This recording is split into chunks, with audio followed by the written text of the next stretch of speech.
Kozhikode north മണ്ഡലത്തിൽ LDFന്റെ സ്ഥാനാർത്ഥിയായി തോട്ടത്തിൽ രവീന്ദ്രനാണ് ഇത്തവണയും മത്സരിക്കുന്നത്. ഇന്നലെ തന്നെ പ്രവർത്തനങ്ങളൊക്കെ തുടങ്ങിക്കഴിഞ്ഞു മണ്ഡലത്തിൽ.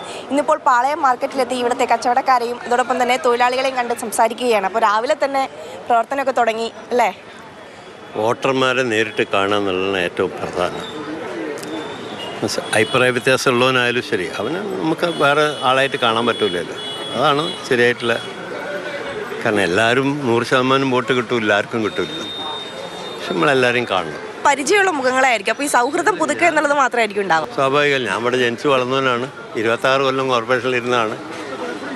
9.5 കൊല്ലം മേയറായി, 5 കൊല്ലം ഡെപ്യൂട്ടി മേയറായി. പിന്നെ ഇപ്പോൾ കഴിഞ്ഞ തവണ MLA ആയി.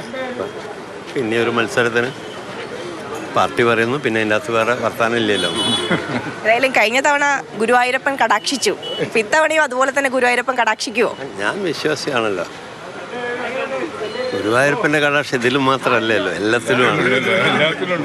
ഈ അടിയുറച്ച കമ്മ്യൂണിസ്റ്റുകാരനാകുമ്പോഴും ഒളിയും മറയൊന്നും ഇല്ലാതെ തൻ്റെ വിശ്വാസം എന്താണോ അത് പൊതുവേദികളിലൊക്കെ തന്നെയും പ്രകടിപ്പിക്കുന്നു എന്നുള്ളതാണ്. ഞാൻ പ്രസംഗിക്കാൻ പോകുന്ന ഒരാളല്ലേ അതിൽ.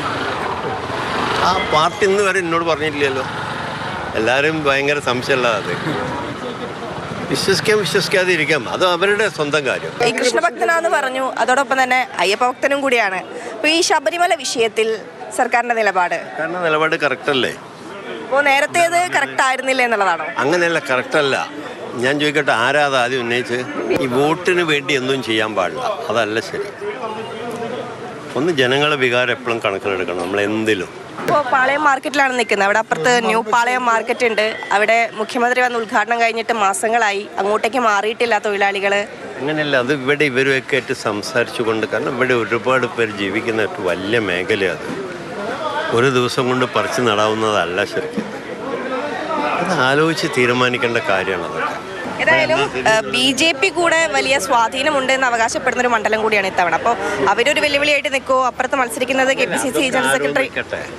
നമ്മളേതായ ലൈൻ മതി. കഴിഞ്ഞ തവണത്തേക്കാൾ ഭൂരിപക്ഷം പ്രതീക്ഷിക്കാമോ? കിട്ടേണ്ടതാണ്.